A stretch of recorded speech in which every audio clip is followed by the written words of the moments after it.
Matthew, thank you for accepting my invitation. I know you're a very busy teacher, professor, artist. We are actually now in your office. That's correct, yes. Office/studio, but thank you. It's an honor to meet new people, people that appreciate my work. It's always an honor. Let's go back to Texas, where you came from. Your childhood in Texas really had an impact on your artwork. Yeah, absolutely. Originally, I was born in West Covina, California, but for the most part, since the age of 4, I grew up in rural West Texas. We call it West Texas. It's actually more about it's pretty much the geological center of Texas, but it's very rural and it has all the attributes of West Texas, mostly that being dry, rugged plains, ranching and farming communities. Yeah, the landscape was very influential. This was my mother's property, and there was several generations that lived on these properties. So I grew up in a landscape defined by openness, the meaning of land, water, and sky. From an early age, I was drawn to the natural world. The texture of the earth after rain, which was rare around there, the reflection of light on water, the evidence of time and passage. But equally compelling were the marks left by people, the way the human presence inscribes itself on a place. I remember, of course, some of my earliest memories were finding arrowheads, or hoping to find arrowheads and traces of the native people before us. But I was also heavily influenced by detritus of ranch equipment that was slowly rotting. You know, there was an old wagon wheel that probably dated back from the early 1800s that was rusting in a metal heap in the pile. And those traces, both ephemeral and enduring, shaped how I came to understand beauty. Not as perfection, but as a relationship between the made and the found, between what's natural and what's constructed. So this early fascination with place and memory would become the foundation of my creative practice. Water and earth show up in your art, in Bayside, for example. Yes. I think a large part of that was growing up in West Texas, because rain was sacred. It was, and of course, I had my roots in agriculture and ranching, and so did most of the people in those areas. And so a lot of livelihoods depended on whether we had water for the livestock, for the crops. And it is such a dry and dusty place. I say that with love. It has a rugged beauty to it, but we were very fortunate. My ancestors were very wise, and every place that they purchased, they always had either a creek or a river that ran through it. And so having that connection to the water in such a dry place where it was absolutely precious was left a lasting imprint on my mind within me. That transition from moving from Texas to Alabama was dramatic, to say the least. I was used to seeing the world in tones of brown, shades of dark brown and occasional green, but Alabama, southern Alabama, is a particularly lush place. We receive more rainfall than any city in North America here. There are times when it rains very hard and very dramatically. Of course, I'm close to the ocean now for the first time in my life. So being here, right 30 miles from the Gulf of Mexico, and being able to just hop in the car and drive down and walk along the beach, or wade out in the waters is a very precious thing to me. Both my wife and I are from that same area in West Texas, and so people around here complain about the rain, where we still think it's a miracle every time. I'll address the Bayside series first, since you brought that up, and it really chronologically that's really what developed. When I moved to Alabama, everything changed. The landscape, the humidity, the saturated greens, the reflection of the Gulf light. It brought a new rhythm into my work. The proximity to water and the constant dialogue between sky and surface began to shape how I saw and composed form. That transition also mirrored a personal one, moving from a period of introspection in graduate school to a more outward engagement with environment and community. The landscape itself became both a subject and a collaborator, and out of that transition emerged the Bayside series, this body of work inspired by the Gulf Shores region of southern Alabama, the warmth of the sun, the movement of the water, and patterns of reflection and the tides. In these pieces, I began to use color and pattern to evoke sensory memory, the shimmer of heat, the translucence of shallow water, the dance of light through the air. Though my primary medium remained furnace glass, I incorporated processes that referenced other materials, so stone carving, woodworking, as a way of grounding the ethereal qualities of glass in a tactile experience.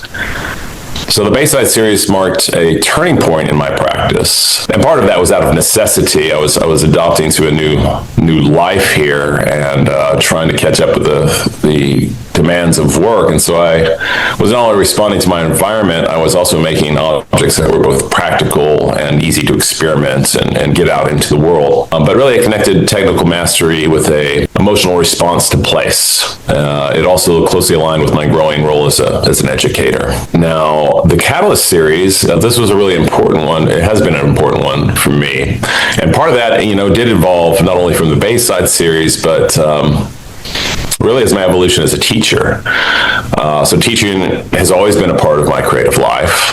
At the University of South Alabama, I've had the opportunity to build a program that emphasizes both technical skill and conceptual development.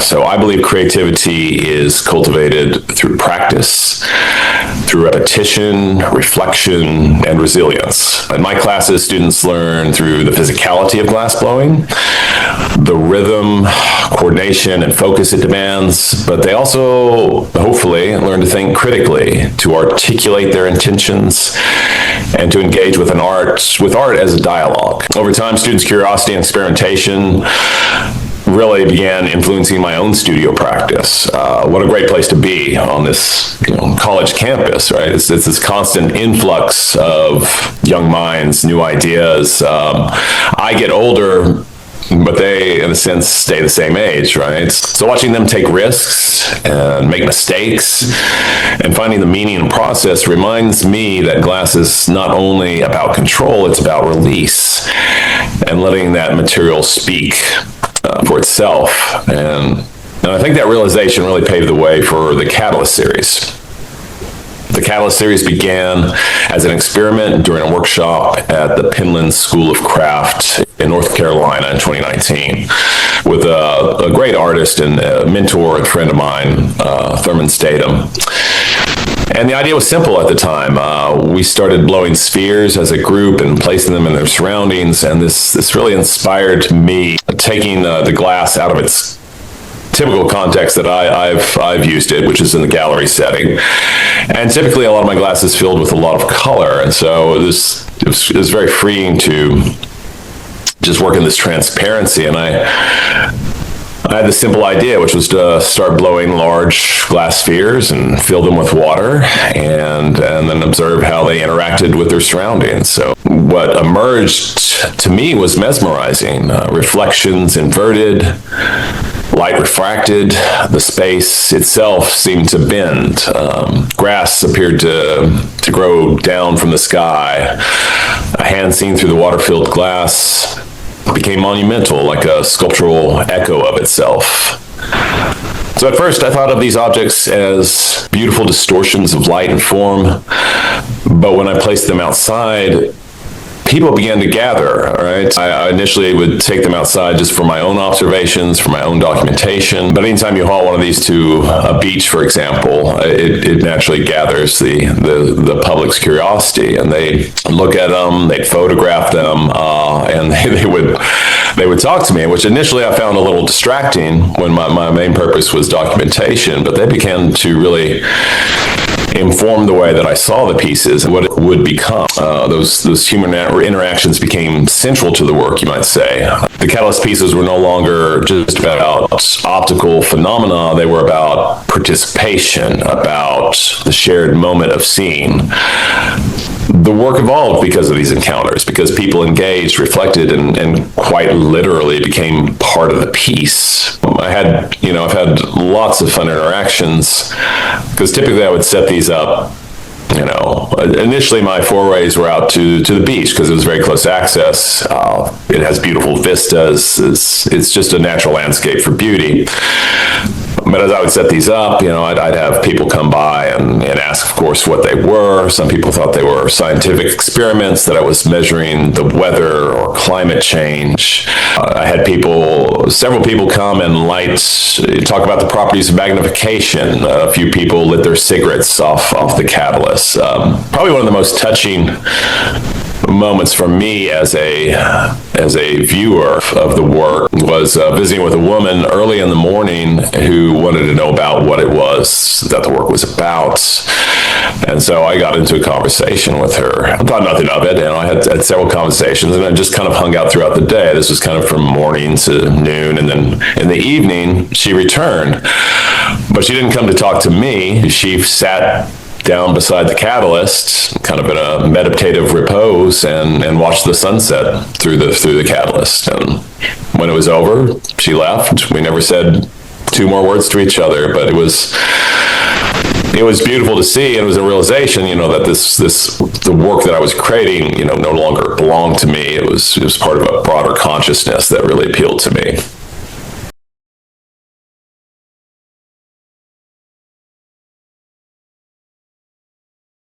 The barnacles. Well, so the barnacles were a natural evolution with the Bayside series. Sea life and the ocean and all its new forms were quite striking to me. And for whatever reason, I really became, for lack of a better word, no pun intended, but attached to the barnacle. It's this kind of lowly creature around here that no one really likes because they'll gather on boats and they're problematic. They're hard to get off, and people can cut themselves on them quite seriously. But I find them strikingly beautiful, just the deep rose color of them. The fact that they do attach themselves and feed themselves in this manner was just very beautiful to me, and it ended up to very experimental for me, because I hadn't really started attaching a lot of objects to hot furnace glass at that time. So it became a new way to address composition and still speak of the water and my reverence for nature. And your regatta is here. Yes, that was a very important piece for me. Regatta was inspired by the Vogelonga Regatta. In 2018, my wife and I went to the Glass Arts Conference in Venice. And the Glass Arts Society has a conference every year at a different location around the world, typically in the United States, but this was one of those rare instances where it gave us an opportunity to travel abroad. And it's a society, its basis is just the sharing of information. So it's 3 days of lectures and panels and demonstrations from artists, educators, and class enthusiasts in general. It was amazing. Of course, it was just fantastic to be in Venice at the kind of the heart of the Renaissance of glass, and interacting with all these people. So we stuck around, for about a week afterwards, and it just so happened that they were having a regatta that was going through the canals there. This was I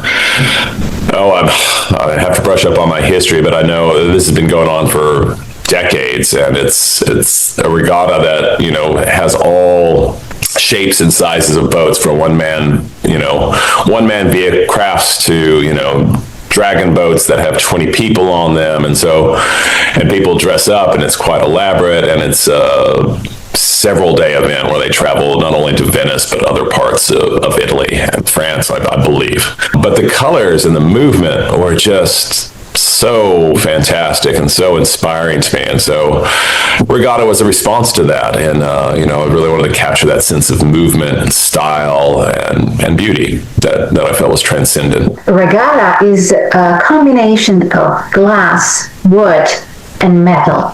Yes. Yeah. So it's a different process too with the glass. This is actually sand casting. So in this case, the piece itself, the wood, which you see on the top, that's laminated plywood that I carved into using a scroll saw and a belt sander.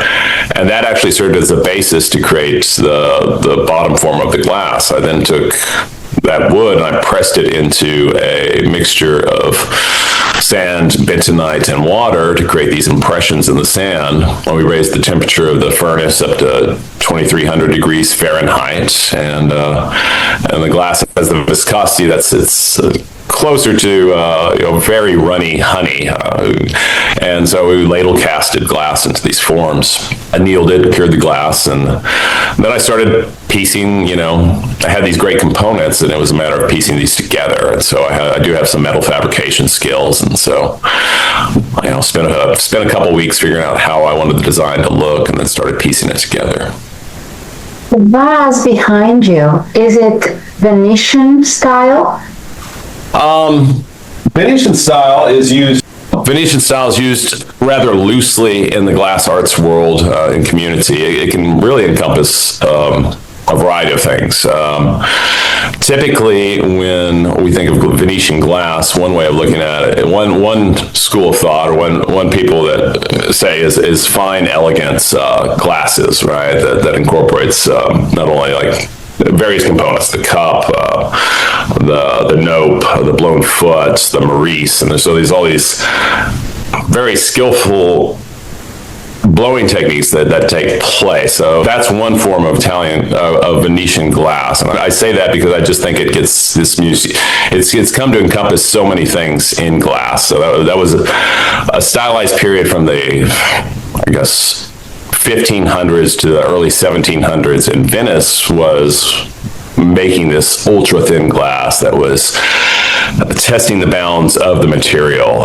They were virtuosos of the time. They would construct these highly impractical goblets that were very sculptural and incredibly thin. The red piece, that's though I was trained in Venetian techniques, I would say it just falls more typically into the classical amphorae that were known in Greek, ancient Greece, without the prerequisite handles that normally accompany an amphora.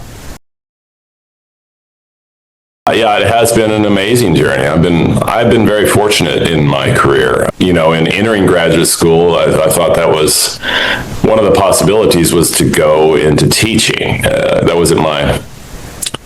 wasn't my direct purpose. My foremost in my mind was that I just needed more time in the studio to experiment and hone my craft. I had this brief period after I got my undergraduate degree where I was trying to decide if I wanted to open up my own studio. And after about a year of working at different studios and researching and talking with individuals, I came to the conclusion that I didn't want to work in a production studio or even take out the funds to build my own studio. I really liked the college atmosphere. I liked that creative freedom and the mentorship that I was getting there. And so upon, I think it was my second year in graduate school, they offered me a position teaching introductory glass. And I loved it. I fell in love with the role of being a mentor, but not just being a mentor. I feel like part of being a teacher is being a student as well, is because I got very proficient. And, the reason I was teaching was I was very proficient in those techniques that I could give to an introductory student, but it requires you to articulate that to a student. And so doing it is one thing, being able to articulate it and explain it in such a way that the student will comprehend is an entirely different matter. I was very fortunate when I got offered, I stayed on after I graduated for about a year teaching at the university. And then this position came up at the University of South Alabama, and I accepted.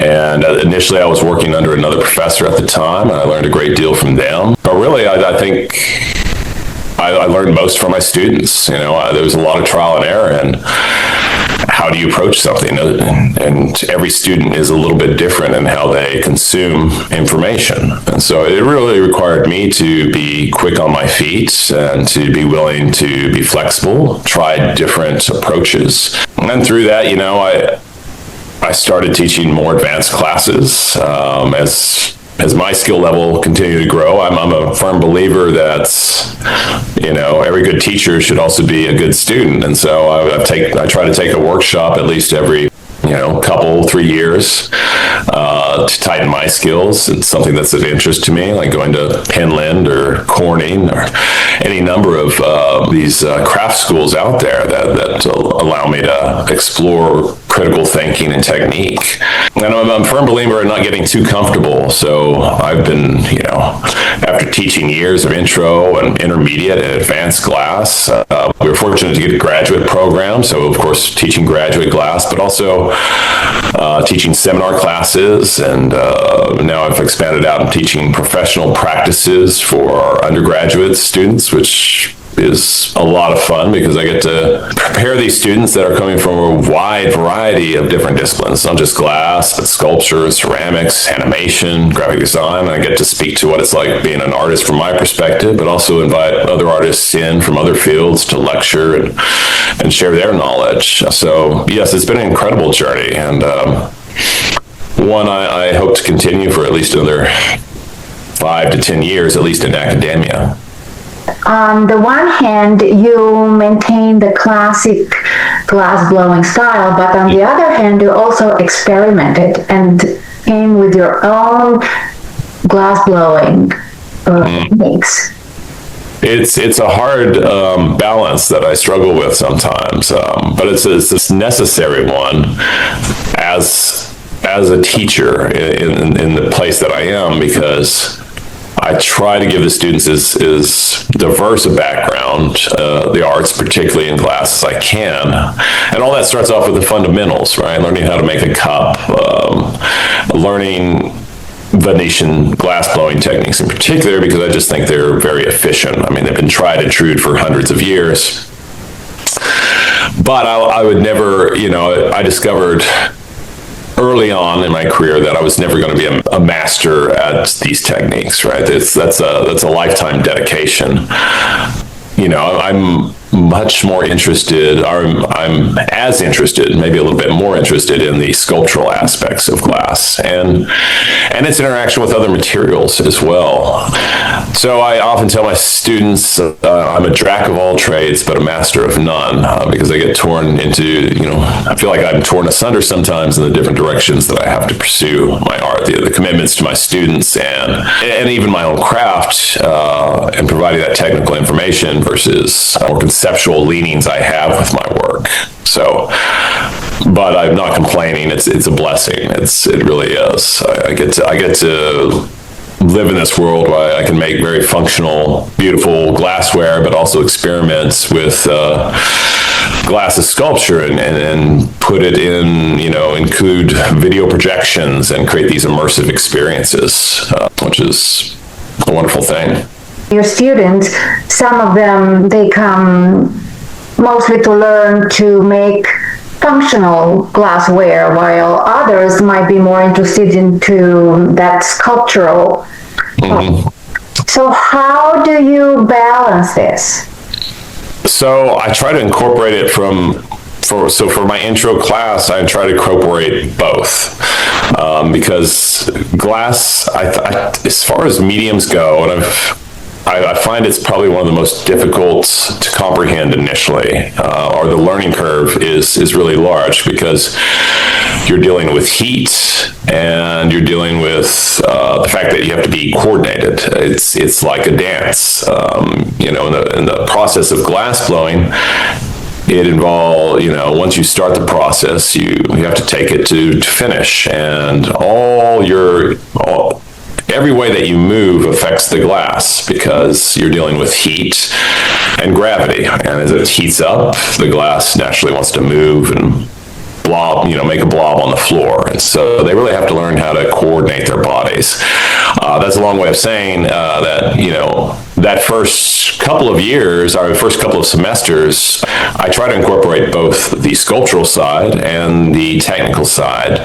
Because glass is so difficult to wrangle, the first project that I introduce students to is how to sculpt a flower, right? It's a great introductory way of learning how the material moves. It allows a great deal of, artistic freedom, right? Because it doesn't have to look perfectly symmetrical to look like a sculpture, to look like a flower.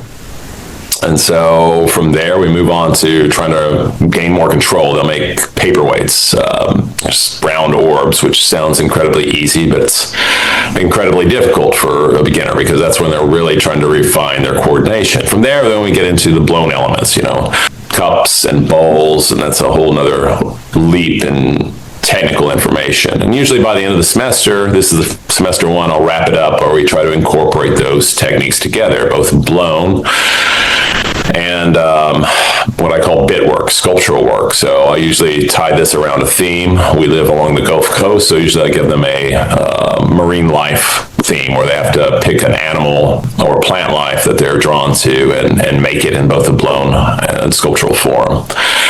It is, and as students progress, we're a small program, so class sizes range from 10 students to a maximum of 17. A lot of these students are not taking it as a major, they're taking it as an experience. We've opened it up to the entire university, so I'll get a wide range of students ranging from medical, engineers, business students, you name it, and of course art students. And we get a lot of students that decide they love it so much they'll take a few semesters of it.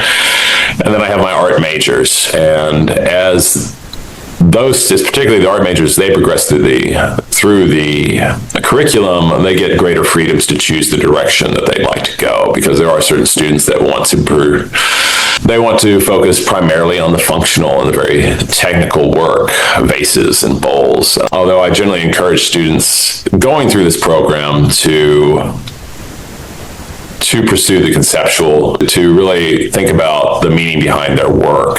So I generally try to nudge them in that direction. And the reason being is if you want to be a technically good glass blower, the secret is go, out after school is go open up your own studio or go work for another studio where that's what they do, because that comes into production glass blowing, which is anytime you put production in front of a word in art, it typically has a negative connotation, but I think some of the skills that you learn in production style work are some of the best skills you can ever gain. I know from personal experience, having worked at a number of production studios, what I learned there was every bit as valuable as what I learned at the university.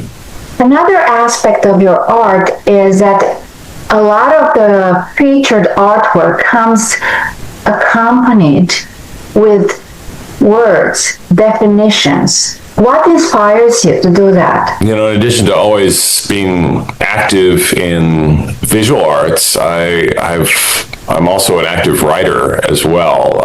Though I don't pursue it professionally. It's generally just for my own pleasure. But I found being able to write about the work, I found one of the most difficult things as an artist was, after making the work, trying to explain the work. Right? I work typically very intuitively. In other words, I may go into it with an initial idea, but I really allow the work to inform me along the way. And sometimes I don't know. Sometimes it's not very clear to me as an artist what the work is about until I've sat with it for a while. And one of the best ways to really dissect the meaning for me is to write about it. And as an artist, you are often asked for artist statements. And there are a lot of really well-versed artists out there that do incredible artist statements. And they can talk about their work and articulate it very well. And then I find that this a lot with students, and I think they've inspired me too, is that they really struggle with that notion of connecting words, right? Talking, not only just, being able to talk and write about your work competently. This thing that's often overlooked, and it's the thing that I really try to push for my students, is it's important to, we're often, I think a lot of students are making work just like that, intuitively, right? They don't know exactly why they want to do it, but, they're driven to do it, right? I think sometimes we're a little lazy as artists, is we make something and we just push it to the side and we never really give it much thought. And so I think that's what has really made my process, my practice richer, is really taking the time afterwards to consider what it means, and connecting that to ideas and philosophies that are meaningful to me, the authors that I've read, and really contemplating what the work at its essence is about. On top of that, my wife is a writer. She makes me, I think because of that, I'm also inspired to write more about my work and articulate it. Mementos, that was during graduate school, and that was the thesis of my work, and I built this work exploring glass as a medium for memory. Certainly in a nostalgic sense, but more as a way of materializing emotional and sensory experience.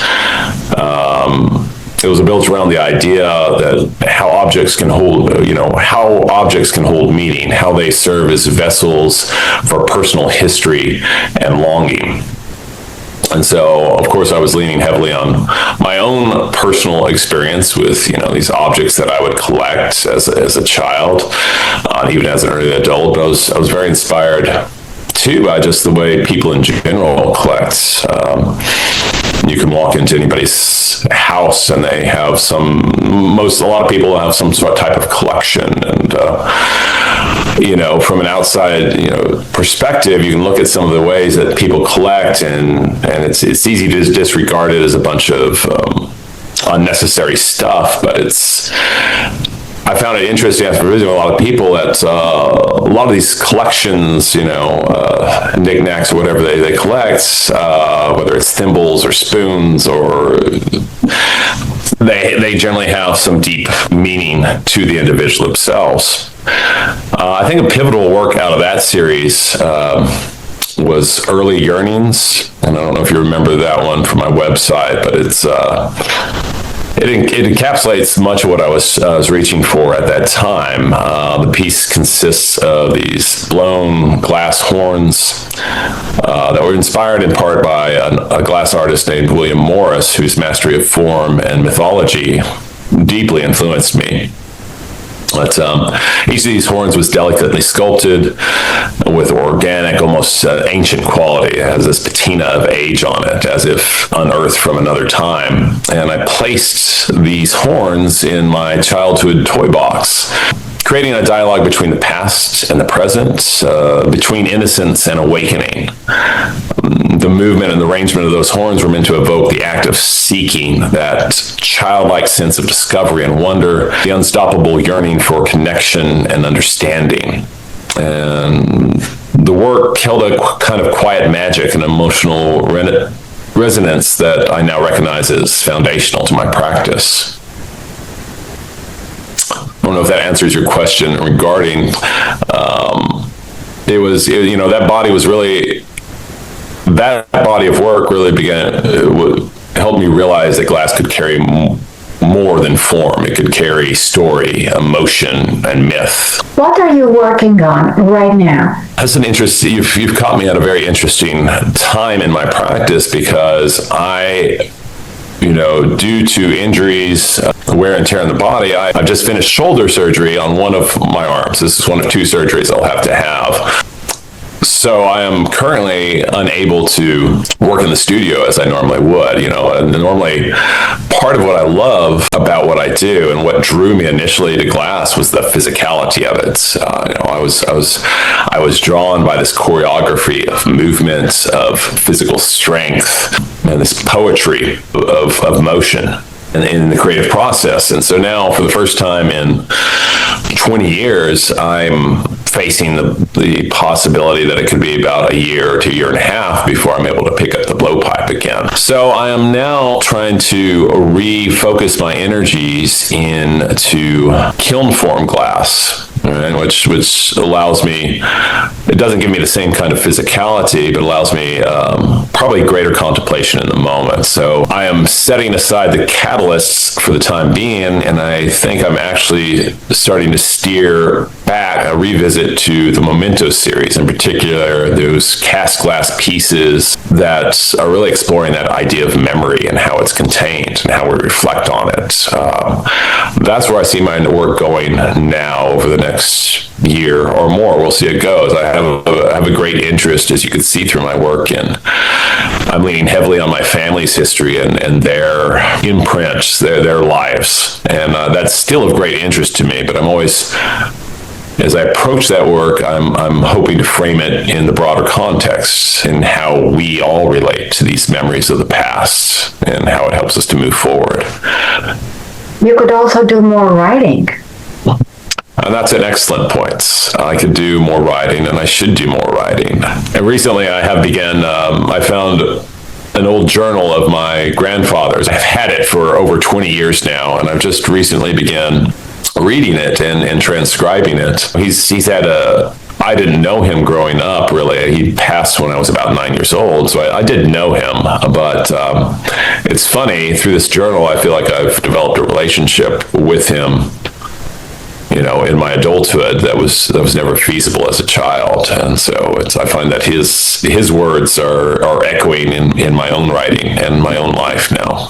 I wrestle every day with the fact that, life is busy. I have 2 children. I have a full teaching load. In addition to that, I'm the studio manager of the Glass Arts facility and keeping it running, and also building the curriculum, teaching new classes that I haven't before, these are all wonderful things, but with it carries, it's hard to balance. I think we all struggle with that. It's hard to balance, how do you find that creative time? And so I do feel like I am at this great point in my career where it's been successful, and I have really developed some series and bodies of works that are meaningful to me and seem to resonate with a larger audience. But I also wrestle with the fact that I feel often as an artist, I feel kind of lazy, if that makes sense. In other words, I feel trying to find the time in the day to get it done is often a struggle I still deal with. I have in the past been pretty hard on myself about that. I'm trying to approach it with a little bit more sensibility these days, but persistence. I think it's really easy to put down these creative impulses and say, I'll get to it tomorrow. So it's a struggle right now, but it is a wonderful opportunity, and that's how I'm trying to look at it.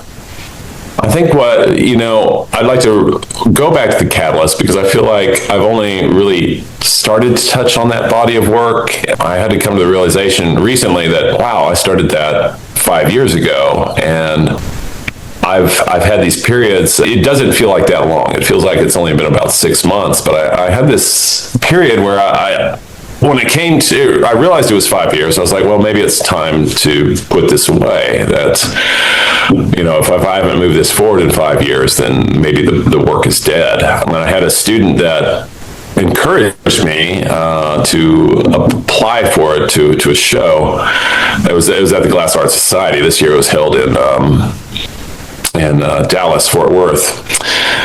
And so I did, and I kind of revitalized that series a little bit. And one of the things that I think came out of that was this idea of taking it to the next level. It's largely been centered upon this idea of nature, and I'm increasingly become curious about juxtapositions between nature and industry. When I got accepted the show, I packed up some catalysts in a trailer, and I headed for Texas, and I stopped as I usually do along the beach, but more importantly, I started stopping at oil refineries to set these works up, which is harder than you might think. Security is pretty tight around these places, and so no sooner would I get something set up than I would be chased off by, angry worker, or one time, a police officer, escorted me off the premises. But I feel like I'm really drawn to this now because, of course, the contrasts are striking, right? The ocean, the sea life, and the mountain winds, it's very beautiful. And of course, you put that in an industrial hellscape of pipes and machinery and semis going down the road and billowing smoke. It's very toxic, right? And so the contrasts, these juxtapositions are really interesting. But what's also really interesting is the similarities. So I'm very interested in, so the sound of the ocean waves pulling in and pushing out, and pulling in and pushing out, and the sound of the bird chatter. Juxtaposing that with the sound of pipes clanging and semis roaring down the road and the smoke billowing, there's also some interesting parallels that emerge that I really would like to explore in more immersive experiences. And I think that's why video has become such a prominent part of the work, is recording these, of course, pieces out in the field, but then bringing them back to the gallery, splice together these different videos to create these juxtapositions that invite viewers to reconsider what is beautiful, what is sacred, and how we perceive our surroundings. I think that's really where I'm hoping to go, is this idea of immersive experiences that will combine all of these things that I love, glass and sculpture, but also the sensory experiences of the visual and the audio sounds. So. Thank you